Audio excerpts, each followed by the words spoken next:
Hello दोस्तों, तो आज की इस वीडियो में हम देखने वाले हैं एक ऐसे चेस स्टेप को जिसको खेलकर आप अपने ओपोनेंट को सिर्फ कुछ ही चालों में मात देने वाले हैं। तो चलिए शुरू करते हैं इस वीडियो को और देखते हैं इस चेस स्टेप को।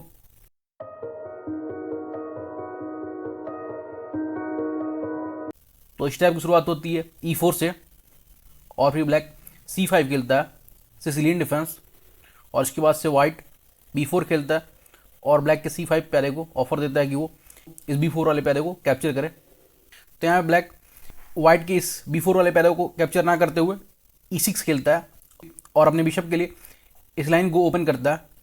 तो यहाँ पे वाइट अपने B4 प्यादे से ब्लैक के C5 प्यादे को कैप्चर करता है और फिर ब्लैक अपने बिशप से वाइट के C5 प्यादे को रिकैप्चर करता है, और उसके बाद से वाइट D4 खेलता है और इस पोजीशन में ब्लैक के बिशप पे अटैक हो रहा है।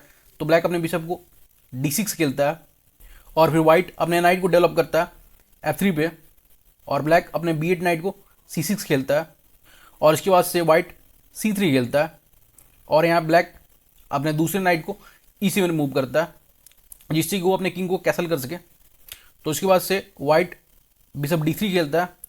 तो इस चाल के साथ इस टाइप की शुरुआत होती है, और ऐसी पोजीशन चेस में आप लोगों को काफ़ी बार देखने को मिलेगी क्योंकि इस तरह की पोजीशन बहुत कॉमन है चेस में। तो इसके बाद से ब्लैक अपने किंग को कैसल करता है और वाइट अपने E4 प्यादे को E5 खेलता है, और वो ब्लैक के बिशप पे अटैक करते हुए इस H7 वाले प्यादे पे अपने बिशप से अटैक कर रहा है। तो यहाँ पे कोई भी नया खिलाड़ी होता है तो वो अपने बिशप को बचाने की कोशिश करता है इस पोजीशन में, वो ज़्यादा कुछ सोचता नहीं है।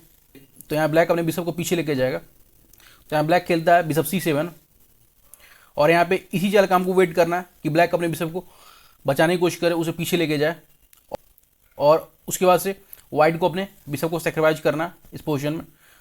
तो यहाँ पे वाइट बिशप टेक्स H7 खेलेगा। तो यहाँ ब्लैक इस बिशप को कैप्चर करेगा, लेकिन यहाँ पे ब्लैक के लिए जरूरी नहीं है कि वो इस बिशप को कैप्चर करे, वो चाहे तो अपने किंग को H8 खेल सकता है। लेकिन ज़्यादातर जो नए खिलाड़ी होते हैं तो वो इस तरीके से नहीं सोचते हैं, उनको कुछ फ्री में मिलता है तो वो कैप्चर करते हैं। तो वैसे ही ब्लैक अपने किंग से रिप्लाई करता है किंग टेक्स बिशप H7। तो इस चाल के बाद से वाइट अपने नाइट से नाइट G5 खेल के ब्लैक की किंग को चेक देगा। तो इस पोजीशन में ब्लैक की किंग के पास दो कॉमन मूव बनते हैं जो कि ज़्यादातर प्लेयर इस पोजीशन में रिप्लाई करते हैं। तो ब्लैक अपने किंग को चाहे तो वो G8 खेल सकता है, लेकिन इसके बाद से वाइट अपने क्वीन को H5 खेलेगा, और उसके बाद से वाइट का क्वीन H7 में ब्लैक की किंग को चेकमेट का थ्रेट देगा, और उसको डिफेंड करना इस पोजीशन में इम्पॉसिबल है। तो इसलिए इस पोजीशन में ब्लैक अपने किंग को G6 पे मूव करता है। तो इसके बाद से वाइट H4 खेलेगा।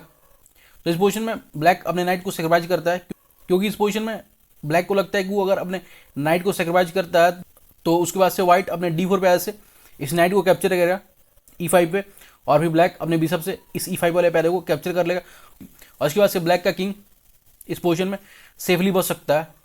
लेकिन इस पोजीशन में ब्लैक एक चीज़ को मिस कर देता है, वो अपने नाइट से जब इस E5 वाले प्यादे को कैप्चर करता है तो उसके बाद से वाइट H5 खेलेगा और ब्लैक की किंग के ऊपर चेक पड़ेगा।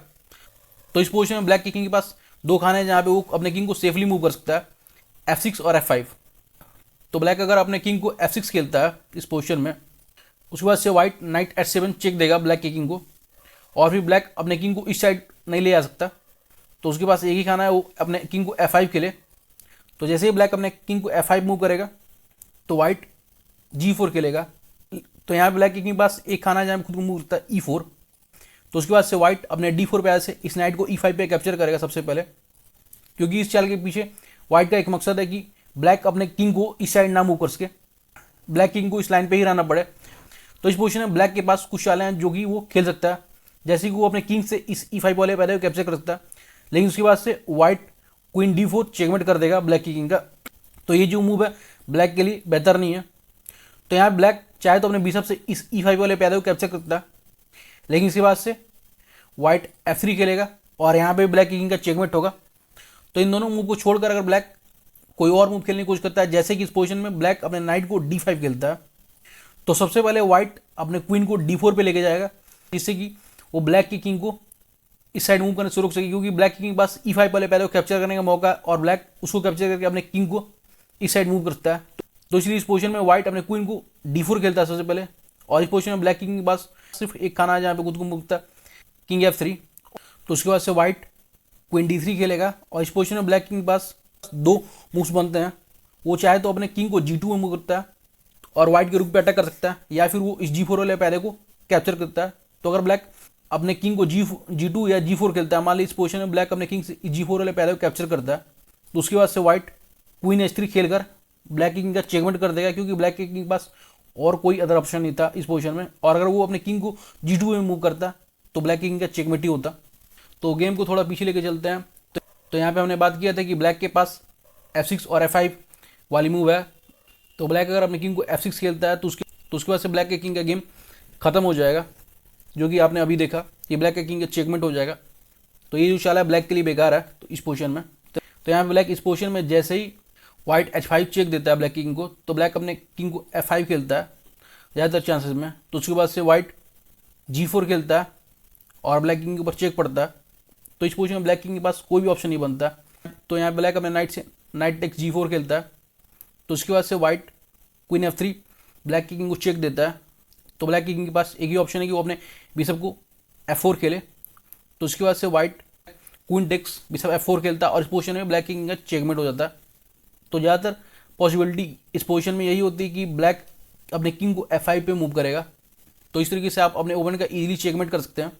तो अगर आप लोगों को ये वीडियो पसंद आई, इस वीडियो को लाइक करिए और चैनल को अभी तक सब्सक्राइब नहीं किया तो चैनल को सब्सक्राइब करिए और कमेंट करिए कि आप लोग और कौन सी टॉपिक की वीडियो चाहते हैं।